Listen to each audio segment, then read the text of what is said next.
Hello friends, आप सबका स्वागत है हमारे यूट्यूब चैनल नंबर वन रफ्तार स्टडी एनआरएस पर। दोस्तों, आज के इस वीडियो में हम क्लास 12th के मैथ सब्जेक्ट में रिलेशन एंड फंक्शन की बात करेंगे। जी हाँ दोस्तों, संबंध और फलन की बात करेंगे।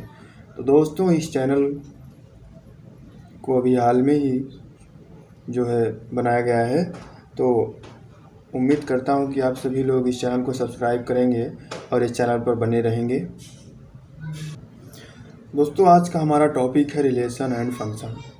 जैसा कि आप देख रहे हैं सामने स्क्रीन पर, आपके रिलेशन एंड फंक्शन है ये। तो दोस्तों, आपको घबराने की ज़रूरत नहीं है, क्योंकि हम आपका बेसिक से स्टैंडर्ड तक के सभी डाउट्स को क्लियर करेंगे। बस आप हमारे साथ बने रहें।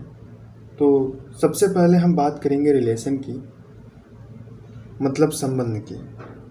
तो हम देखते हैं कि संबंध क्या है।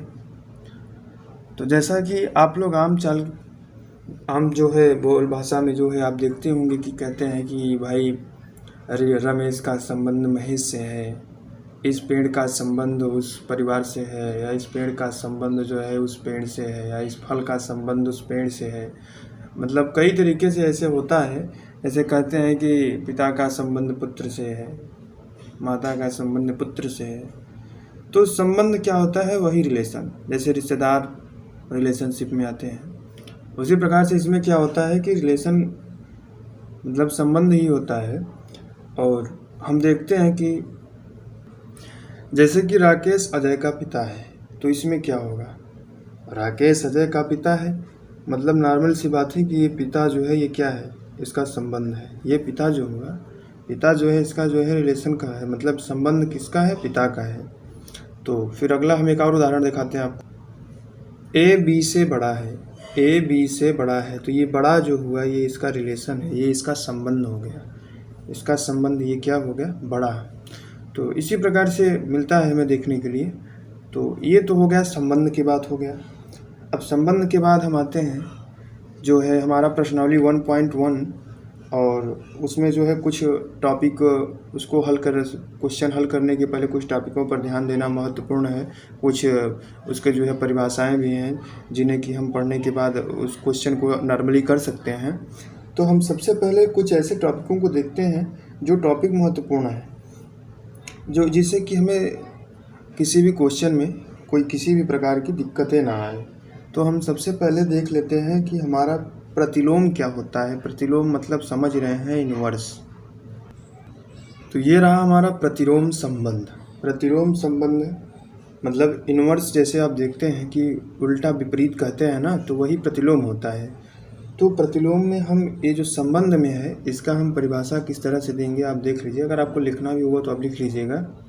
तो ये देख लीजिए, इसकी परिभाषा इस प्रकार है कि प्रतिलोम संबंध वह समुच्चय है जो आर के, मतलब आर हमने कोई जो है ले लिया, तो क्या कर रहा है कि प्रतिलोम संबंध मतलब आर कोई मान लीजिए है, उसमें कोई संबंध दिया हुआ है, तो कह रहा है कि प्रतिलोम संबंध वह समुच्चय है जो आर के प्रत्येक क्रमिक युग्म के अवयवों को, मतलब उसमें जितने भी क्रमित युग्म हैं मतलब जोड़े हैं, उनके जो अवयव हैं अवयवों को परस्पर बदल देने पर प्राप्त होता है। तो इसे हम आर इनवर्स कहते हैं, मतलब आर का जो है वो प्रतिलोम कहते हैं।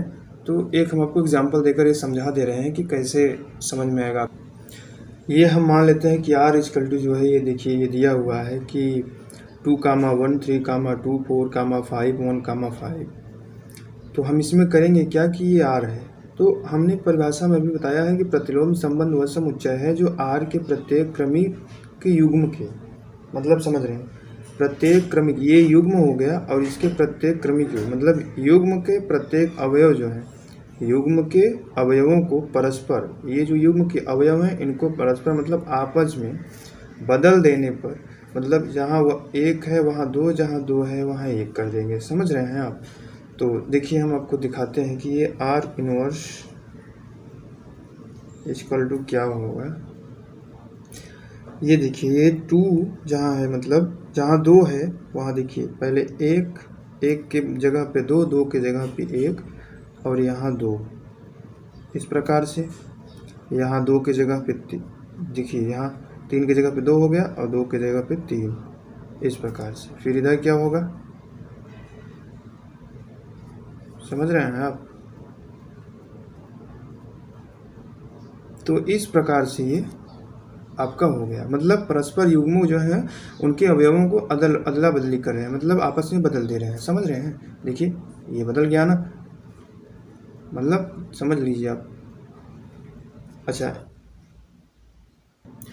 अच्छा दोस्तों, तो इसमें एक और महत्वपूर्ण हम आपको बता दें बात, जो ये युग्म है और ये अवयव हैं, इन युग्मों के अंदर जो दो अवयव दिए हैं, ये पहला भुज होता है, दूसरा कोटि होता है। मतलब पहली जो दिया हुआ है पहले स्थान पर ये भुज, ये कोट। तो हम यहाँ क्या कर रहे हैं कि भुज को कोट बना दिए हैं और कोट को भुज बना दिए हैं। समझ रहे हैं? इनवर्स में यही होता है, प्रतिलोम संबंध में यही होता है कि ये जो भुज है और ये कोटि है, तो कोटि जो है उसे भुज के स्थान पे, अभुज के स्थान पे, समझ ही रहे हैं मतलब। अब तो ये भुज है, ये कोट, ये आप ध्यान रखिएगा, ये भुज ये कोट, पहला भुज। इसमें क्या होगा, ये भुज ये कोटि होगी। ये नहीं होगा कि मतलब बदल दिए हैं तो कोटि जहाँ है वो वहाँ भुज है, इस तरीके से कुछ नहीं। पहला जो है वो भुज ही होगा, दूसरा कोटि होगा। समझ रहे हैं? इसी प्रकार से सब जगह भुज कोटि, भुज कोटि, भुज कोटि। समझ रहे हैं? तो ये हमारा हो गया प्रतिलोम संबंध। अब हम बात करते हैं अगले टॉपिक की। तो दोस्तों बहुत सारे बच्चे ऐसे होते हैं कि उन्हें जो है कुछ ऐसे चिन्ह होते हैं जो उन्हें पता ही नहीं होता है कि इसका मतलब क्या है। तो हम इस 1.1 प्रश्नावली में जो है वो जो महत्वपूर्ण है उनको आपको कुछ बता दे रहे हैं, जो कि आपके लगभग क्वेश्चन में आते रहते हैं, जिससे बच्चों को दिक्कत होती है। तो आइए हम कुछ ऐसे भी उन चिन्हों को देख ले रहे हैं थोड़ा सा। तो देखिए दोस्तों, अगर इस तरीके से कहीं चिन्ह दिख रहा है, इसका मतलब वो बिलोंग है। मतलब बिलोंग, जैसे कहते हैं कि ए बिलोंग्स टू बी, मतलब ए का संबंध बी से। इस तरीके से मतलब बिलोंग नहीं है, मतलब नॉट बिलोंग। जैसे ए नॉट बिलोंग टू बी, ठीक है। अगर इस तरीके से दे रहा है मतलब इम्प्लाइज, तो इसको हम पढ़ते हैं इम्प्लाइज दैट या इम्प्लाइज, ठीक है। अगर इस तरीके से दिया हुआ है तो इसे हम फलन कहते हैं, ठीक है। और फंक्शन, अगर इस तरीके से चिन्ह कहीं दिख रहा है तो इसे हम फॉर एवरी या फॉर ऑल भी कहते हैं। और अभी हमने जो बात की है भुज और कोट की, मान लीजिए कोई युग्म दिया हुआ है, ये काम अभी, तो ये ए जो है ये भुज हुआ, बी जो है कोट हुआ। हमने बताया ना कि पहले जो है वो भुज आएगा, फिर बाद में जो है इसके कोट। तो ये हो गए। अब उसके बाद हम आते हैं अपने अगले टॉपिक पर। अब आप जान लीजिए कि परिमित समुच्चय क्या होता है और अपरिमित समुच्चय क्या होता है। तो परिमित समुच्चय में क्या होता है कि जैसे देखिए इसकी जो ये अंदर इसके जो है दिए हुए हैं अवयव, ये जो है परिमित है। जैसे 1 2 3 4 5 6, ये जो है 1 से लेकर 6 तक है। यहाँ देखिए 1 2 3 4, उसके बाद जो है इनफाइनाइट, अनंत तक है, मतलब डॉट डॉट डॉट, मतलब इसका कोई जो है सीमा नहीं है। तो इसलिए जो है ये सीमित है, लेकिन ये सीमित नहीं है। मतलब सीमित है तो परिमित समुच्चय हो जाएगा, सीमित नहीं है तो परिमित। तो ये आपका डाउट क्लियर हो गया। हम अभी आपको बेसिक इस वीडियो में बताएंगे, उसके बाद ताकि आपको जो है अगले वीडियो जो अगला पार्ट बने उसमें जो है आपको दिक्कतें ना हो और आप उसमें जो है सभी जो है क्वेश्चन को आराम से हल कर लें। तो दोस्तों अगर अभी तक आप हमारी वीडियो को लाइक नहीं किए हैं तो कर लीजिए, सब्सक्राइब हमारे चैनल को कर लीजिए और वीडियो को शेयर कर दें। तो अब आते हैं हम अगले टॉपिक पे अपना। तो हमारा उसके बाद टॉपिक आता है दोस्तों कि स्वतुल्य संबंध क्या है, तो जो कि इम्पोर्टेंट है, मोस्ट इम्पोर्टेंट है ये। तो स्वतुल्य संबंध है, जैसे हम मान लिए कि हमारा कोई आर संबंध दिया हुआ है, तो होता क्या है कि समुच्चय ए पर संबंध आर इस प्रकार हो कि ए का प्रत्येक अवयव स्वयं से आर द्वारा संबंधित हो तो स्वतुल्य संबंध कहलाता है। अगर आप लिखना चाहें तो लिख सकते हैं। ये समझिए, हम जो वीडियो बनाए हुए हैं इसमें आप चाहें तो एकदम फेयर के तरीके से बना भी सकते हैं इससे देखकर, क्योंकि इसमें एकदम स्पष्ट रूप से आपको जो है अच्छी तरीके से बताया गया है। आप अपना फेयर भी बना सकते हैं। तो स्वतुल्य ए पर संबंध आर इस प्रकार हो कि ए का प्रत्येक अवयव स्वयं से आर द्वारा संबंधित हो तो स्वतुल्य संबंध कहलाता है। सॉरी दोस्तों, यहाँ हमने स्वतुल्य लिखा है लेकिन समुच्चय लिखा हुआ है, तो समुच्चय ए पर, ठीक है। तो इस प्रकार से आप देख लीजिएगा। उसके बाद हम आते हैं अब इस पे जो है देखते हैं। तो देखिए जैसे कि दिया हुआ है ए कामा ए बिलोंग्स टू आर, मतलब कोई संबंध दिया हुआ है उसमें जो है ए कामा ए उससे संबंधित है, और for every a belongs to r, और ए जो है वो आर में है। इस तरीके से आप अच्छे से समझ जाएंगे। x comma x belongs to r for every x belongs r, मतलब x जो है x कामा x किसी संबंध में है, बिलोंग कर रहा है, और ये x जो है वो संबंध बिलोंग कर रहा है फिर जो है वो r से, वो इसी तरीके से ये भी हो गया। इसको अच्छे से समझने के लिए हम एक उदाहरण लेते हैं और उदाहरण को हल करके आपको अच्छे से समझा देते हैं ताकि आपके सभी डाउट्स जो हैं वो क्लियर हो जाएं। तो चलिए उदाहरण ले लेते हैं। तो देखिए ये हमारा एग्जाम्पल है। हमने एग्जाम्पल लिया कि माना a = x, y, z, ठीक है। इस प्रकार से दिया हुआ है और ये r जो है r = x, x, y, y, z, दिया हुआ है। तो हमें इसमें करना क्या है कि हमें इस पे जो है a पे फोकस करना है और इसमें जितने अवयव दिए हुए हैं देख सकते हैं x, y, z दिए हुए हैं। तो हम क्या करेंगे कि जितने भी अवयव दिए हुए हैं हम सबसे पहले जो है उनको ले लेंगे।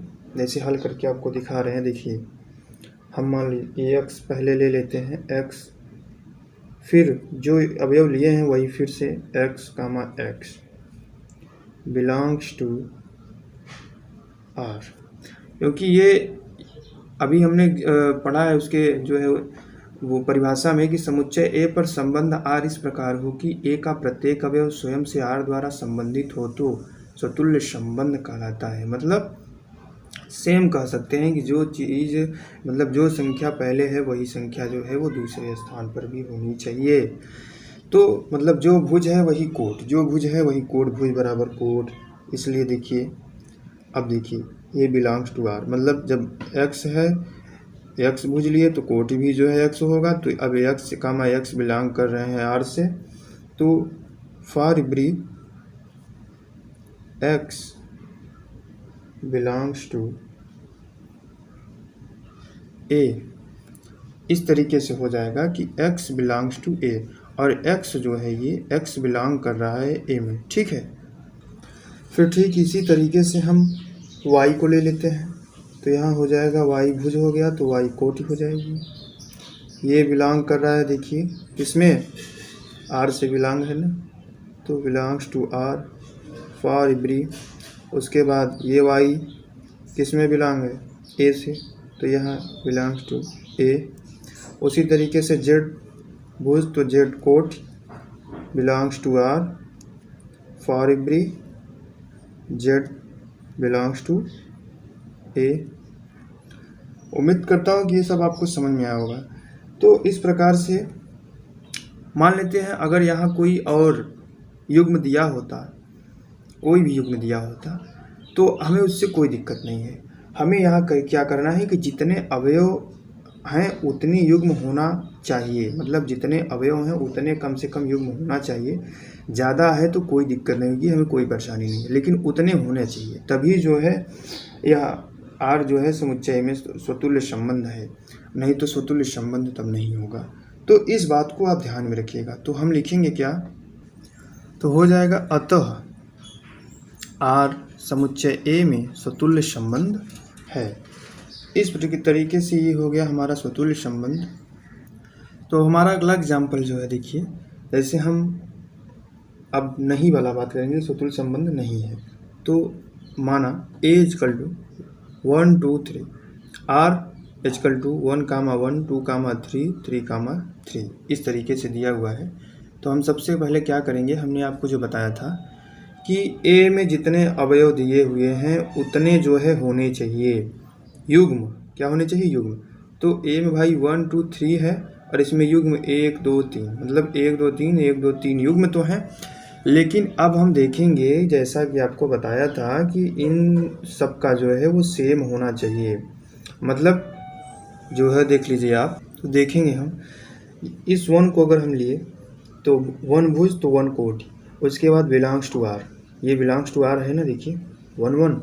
फिर फॉर एवरी 1, ये 1 जो है 1 बिलोंग्स टू A, 1 A में बिलोंग कर रहा है।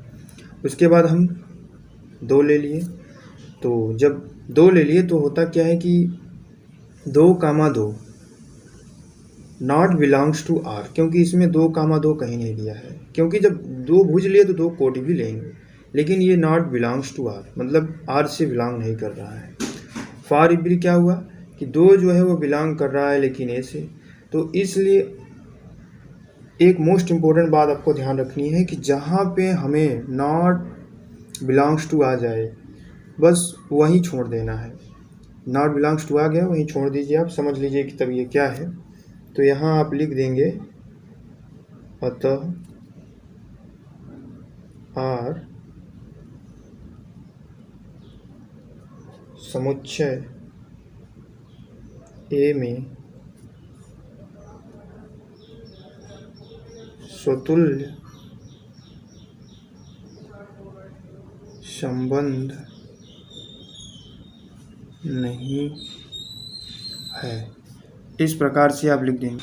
हमने आपको बताया था अगले वाले क्वेश्चन में भी, पीछे जो क्वेश्चन अभी गया हुआ है, कि यहाँ अगर युग्म जो है वो ज़्यादा भी है तो हमें कोई दिक्कत नहीं। मान लीजिए यहाँ कोई और युग्म होता तो उससे हमें कोई परेशानी नहीं थी, क्योंकि हमारे यहाँ जो तीन अवयव दिए हुए हैं वो उनके जो है सेट मतलब जोड़े, जैसे 1,1 दिया है तो 1,1, 2 दिया है 2,2, 3 दिया है 3,3। आप 60 में समझ लीजिए, इसको 60 में समझने का।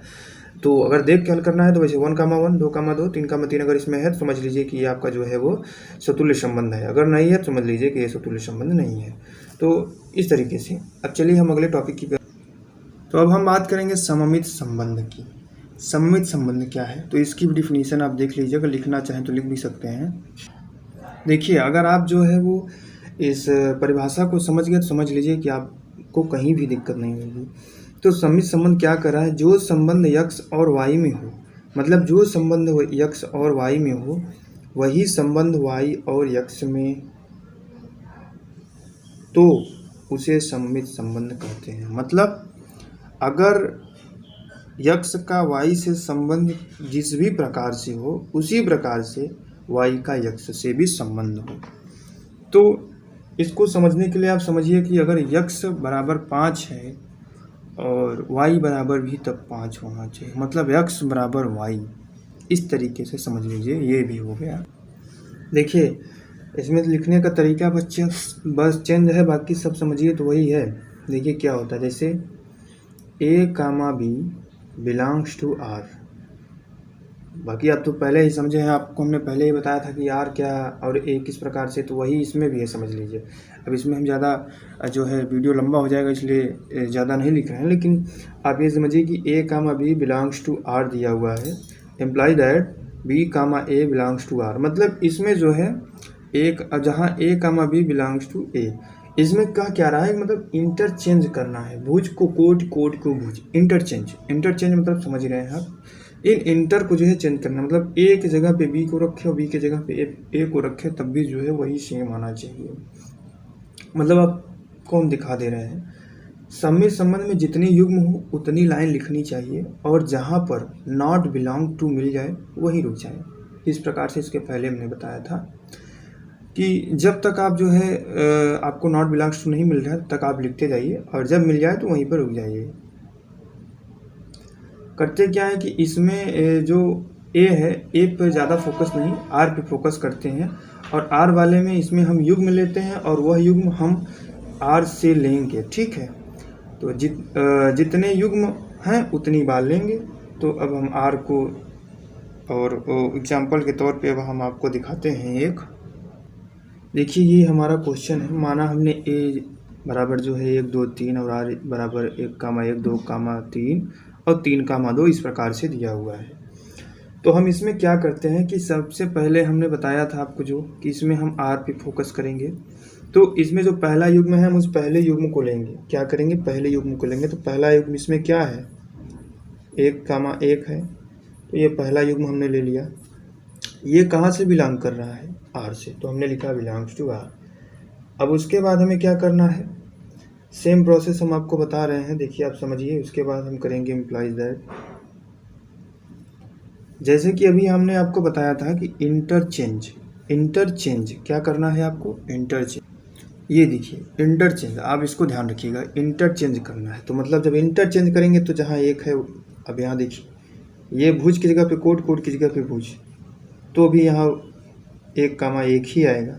समझ रहे हैं। अच्छा, ये कितनी बार आए उससे हमको नहीं फ़र्क पड़ने वाला है, चाहे जितनी बार आप करिए उसमें जो है आपके आंसर में कोई दिक्कत नहीं होगी, चाहे जितने बार आप जो है युग्म को लिखिए कोई दिक्कत नहीं होगी। तो चलिए हम आगे देखते हैं। तो अब ये जो 1, 1 आया है, हमें देखना है क्या यह आर से बिलोंग कर रहा है। तो हाँ, ये आर से बिलोंग है, तो यहाँ लिखेंगे बिलोंग्स टू आर, ठीक है। और जहाँ एक जो है वो बिलोंग कर रहा है ए से, समझ रहे हैं। अब आपका प्रश्न हो सकता है कि सर जो है इसमें ये 1, 1, 1, 4 बार दिया है, आपने एक ही बार क्यों लिखा। भाई अगर कोई 4 बार दिया है तो हम इसे 4 बार थोड़ी लिखेंगे, उसे एक ही बार न लिखेंगे। तो आप इस तरीके से समझ जाइए, अगर कोई सेम जो है दे रहा है मतलब अब तो उसको जो है केवल एक बार लिख के बिलोंग्स टू ए कर देते हैं, समझ रहे हैं। तो ये नॉर्मली चीज़ है, आपको बेसिक जानकारी होनी चाहिए इतनी। फिर अब हम जो है अगला युग्म लेंगे। तो अगला युग्म हमारा क्या दिया हुआ है, देखिए 2, 3। जब 2, 3 कहाँ से बिलोंग कर रहा है भाई, आर से। फिर एम्प्लॉय दैट, अब देखिए हमने बताया था ना इंटरचेंज पे ध्यान दीजिए आप बस। तो 3, जहाँ ये देखिए ये भुज, ये कोट, तो कोट को हम भुज बना देंगे, क्या बना देंगे, कोट को भुज। तो 3 और यहाँ देखिए 2, भुज को कोट। तो 3, 2, अब देखेंगे क्या 3, 2 बिलोंग कर रहा है आर से। तो 3, 2 है, तो यहाँ लिखेंगे 3, 2 बिलोंग्स टू आर, जहाँ चाहे 2, 3 लिखे चाहे 3, 2 लिखे, कोई फ़र्क नहीं पड़ता। तो 2, 3 बिलोंग्स टू ए, क्योंकि 2, 3 देखिए बिलोंग कर रहा है, तो इससे कोई फ़र्क नहीं पड़ता है। अगला हम देखते हैं 3, 2 बिलोंग्स टू आर, क्योंकि 3, 2 बिलोंग कर रहा है आर में। एम्प्लॉय दैट, अब यहाँ इंटरचेंज कर देंगे। तो 2, 3 बिलोंग्स टू आर, क्योंकि ये बिलोंग्स टू आर है, देखिए 2, 3 बिलोंग कर रहा है, जहाँ चाहे आप 3, 2 लिखे चाहे 2, 3, कोई फ़र्क नहीं पड़ता है, ठीक है, बिलोंग्स टू ए। तो ये क्या हो गया इस प्रकार से, मतलब ये जो है वो हमने जो बताया था कि सभी का जो है इंटरचेंज करना, इंटरचेंज हो गया, और ये जो है सब बिलोंग कर रहे हैं आर से। तो ये क्या होगा आप समझ रहे हैं, बता दें आपको। अतः आर समुच्चय ए में एक सममित संबंध है। तो ये हो गया हमारा सममित संबंध। अब हम बात करते हैं कि अब नहीं वाले प्रश्न जो है मतलब सममित संबंध नहीं है, तो वो प्रश्न भी देख लीजिए आप। तो ये है हमारा अगला क्वेश्चन, ए बराबर इतना दिया हुआ है और आर बराबर इतना दिया हुआ है। तो अब हम करेंगे क्या, सबसे पहले हमने जो बताया था आपको वही फार्मूला यहाँ पर भी देखेंगे कि हमें आर पे जो है फोकस करना है। तो सबसे पहले हम पहला युग्म ले लेंगे। पहला युग्म क्या दिया हुआ है, x, y दिया हुआ है। तो x, y कहाँ से बिलोंग कर रहा है, आर से बिलोंग करना है। उसके बाद हम लिख देंगे इम्प्लॉय दैट, इंटरचेंज कर देंगे x, y का, तो हो जाएगा y, x हो जाएगा। भुज को कोट में और कोट को भुज में जब बदल दें तो ये हो गया। तो क्या देखेंगे y, x इसमें है कहीं, तो देखिए ये y, x इसमें बिलोंग कर रहा है। तो y, x जो है उसे हम लिख देंगे कि बिलोंग्स टू आर, ठीक है, जहाँ x, y belongs to A, x, y belongs to A, क्योंकि x, y देखिए इसमें बिलोंग कर रहा है। फिर अगले हम जो है युग्म को लेंगे। तो हमारा अगला युग्म है y, x। जब y, x लिए तो y, x belongs to r, imply that, अब x, y यहाँ हो जाएगा x, y, क्या हो जाएगा x, y, क्योंकि इंटरचेंज करेंगे। जब x, y देखेंगे इसमें है x, y है, तो यहाँ लिखेंगे बिलोंग्स टू आर, और जहाँ x, y belongs to A, x, y जो है वो बिलोंग कर रहा है ए से। अगला युग्म हमारा है y, z, तो belongs to r, imply that, अब ये देखिए इंटरचेंज, तो z, y देखेंगे क्या आर से बिलोंग कर रहा है कहीं, z कहीं दिया हुआ है, नहीं दिया हुआ है। तो यहाँ z, y not belongs to r, जहाँ y, z belongs to a. y, z जो है बिलोंग कर रहा है ए से, लेकिन z, y बिलोंग नहीं कर रहा है किससे, आर से। तो ये जो है हमने बताया था कि जब नॉट बिलोंग्स टू आ जाए तो उसके बाद आपको नहीं करना है। लेकिन जब तक नहीं आ रहा है तब तक आप करिए। ये आ गया तो अब हम क्या लिखेंगे, अतः आर समुच्चय ए में सममित संबंध नहीं है। ठीक है, समझ लीजिए, अतः आर समुच्चय ए में एक सममित संबंध नहीं है। वैसे इस एक को ना लिखने कोई दिक्कत नहीं है। तो अतः आर समुच्चय ए में सममित संबंध नहीं है। ठीक है, पहला हमारा पॉइंट है संक्रामक संबंध। संक्रामक संबंध की आप परिभाषा देख लीजिए। तो इसकी परिभाषा इस प्रकार से, यदि जो संबंध x और y में हो वही y और z में हो, तो वही x और z में हो जाए तो उसे संक्रामक कहेंगे।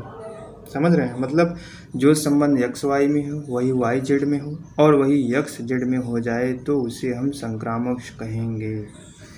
तो ये सबसे अच्छा, देखिए समझ लीजिए आप इसको, थोड़ा कड़ा भी है। देखिए इसके लिए फार्मूला है कि a comma b belongs to r और b comma c belongs to r, मतलब ये दोनों बिलोंग कर रहे हैं r से।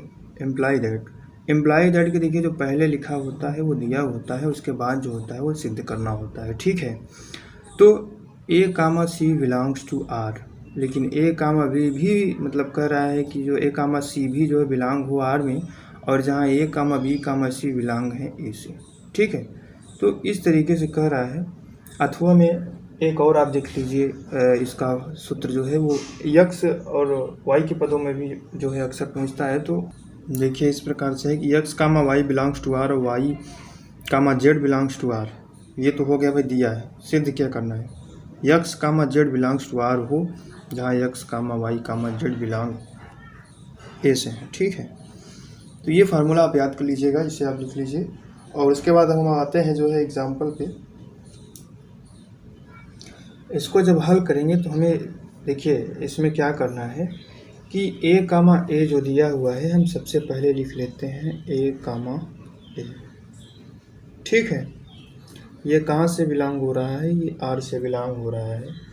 फिर और एक बात ये विशेष ध्यान रखिएगा कि इसमें जो ये भुज है, ये कोट, जो कोट है इसमें, तो अभी हमने पढ़ा है ना कि x कामा y अगर है तो y कामा z हो, x कामा y है तो y कामा z हो, और फिर जो है उसी रूप में जो है परिभाषा में इसका दिया हुआ था ना कि z x कामा z हो जाए।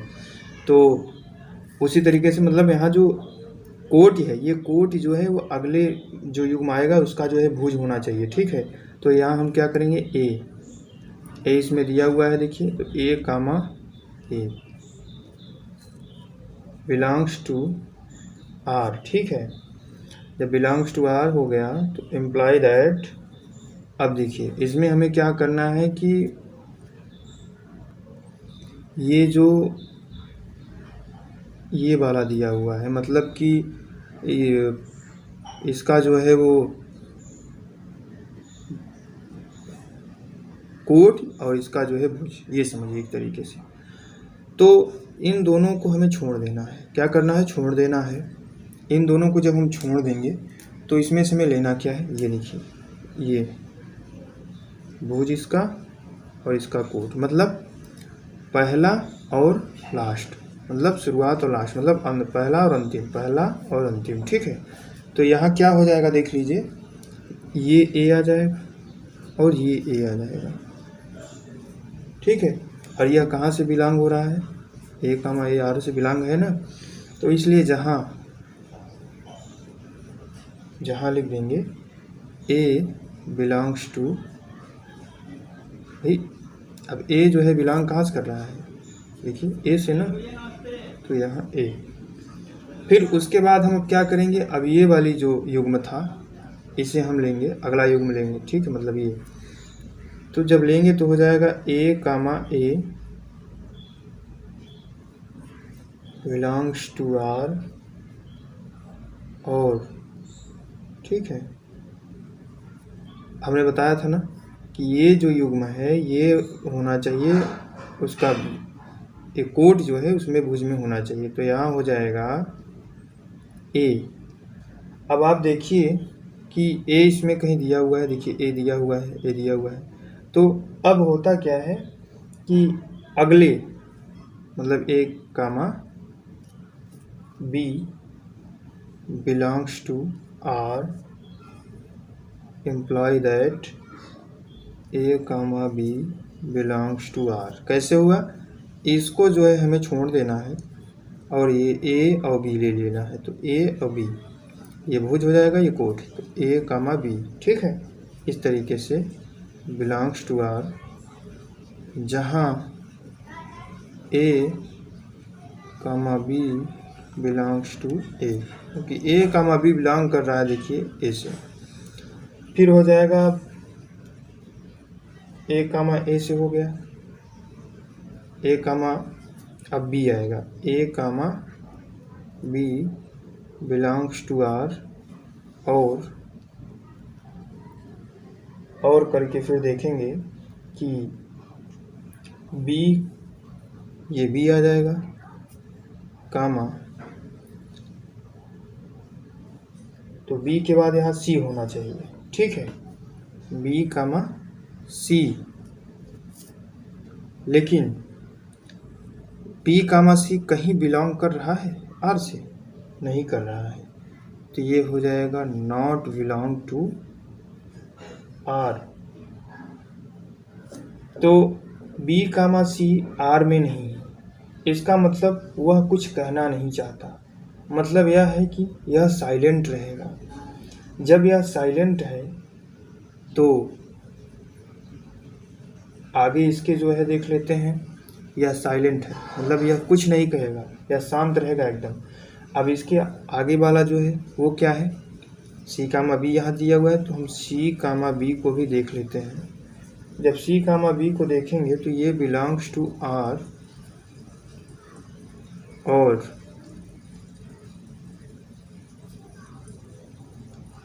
और देखिए उसके बाद आ जाएगा, जब सी कामा बी हुआ बिलोंग्स, तो यहाँ बी पहले आता है, तो बी देखेंगे इसमें कहीं दिया हुआ है, बी स्टार्टिंग में कहीं है, मतलब भुज कहीं बी में दिया हुआ है? नहीं दिया हुआ है। तो दोस्तों जब ये बी जो है इसमें कहीं दिखाई नहीं दे रहा है, तो हम क्या करेंगे उस स्थिति में कि अब जब ये है ही नहीं, इसका मतलब है कि यह बिलोंग आर से नहीं हो रहा है। मतलब जो आएगा यहाँ इसका जो है, ये देखिए देख रहे हैं, यहाँ बी आता, उसके बाद जो है तब जब बी आता तो यहाँ इसमें भी कहीं होना चाहिए था।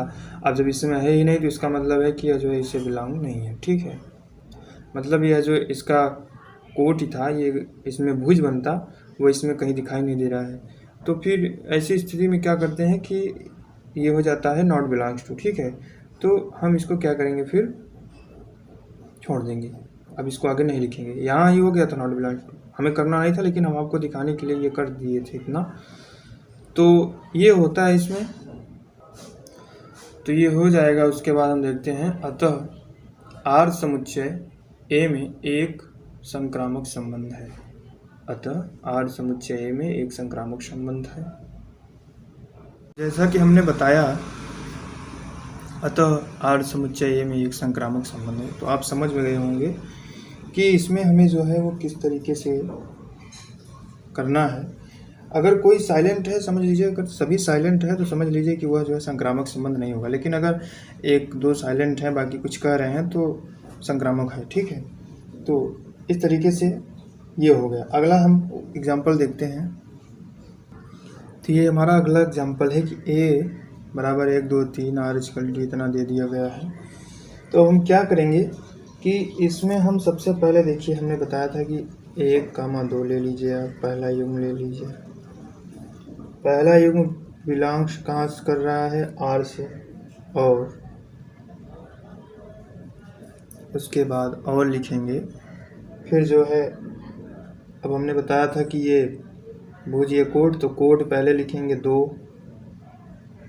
कामा, उसके बाद 2 कामा, देखिए 2 कहीं दिखाई दे रहा है, मतलब ये इसमें है ना, तो 2 कामा 3 किससे बिलोंग है, 2 कामा 3 बिलोंग्स टू आर। तो इम्प्लाई दैट, अब हमने बताया था कि ए को छोड़ देना है और हमें लेना क्या है, इस पहले का भुज, और मतलब पहला और लास्ट। तो यहाँ हो जाएगा 1 और 3, 1 3। ठीक है, और 1 3 देखिए बिलोंग कहाँ से कर रहा है, आर से। ठीक है, जहाँ लिख देंगे, जहाँ 1 2 3 बिलोंग्स टू ए। ठीक है, क्योंकि 1 2 3 इसमें सभी हैं तो बिलोंग्स टू ए हो जाएगा इस प्रकार से।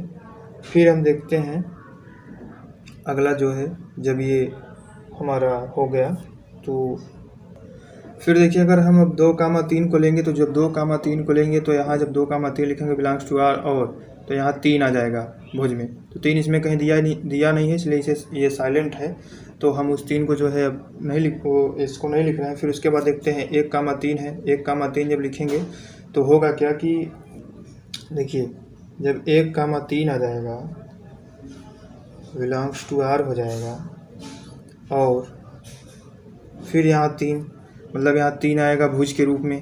तो 3 इसमें कहीं भुज में दिया हुआ नहीं है, इसलिए मतलब यह भी जो है वो बिलोंग जो है नॉट बिलोंग टू है। तो इसलिए अब 1 कह रहा है, इसलिए हम लिख देंगे अतः आर समुच्चय ए में एक संक्रामक संबंध है, क्योंकि एक संबंध बता रहा है ना, तो इसलिए यहाँ हो जाएगा अतः आर समुच्चय ए में एक संक्रामक संबंध है। ये हो गया हमारा संक्रामक संबंध भी हो गया। अब हम अगले टॉपिक की बात करते हैं, तुल्यता संबंध क्या है, मतलब इक्विवेलेंस की हम बात करेंगे। देखिए तुल्यता संबंध की हम बात करें अब, तो हम तुल्यता संबंध में देखते हैं कि तुल्यता संबंध क्या है।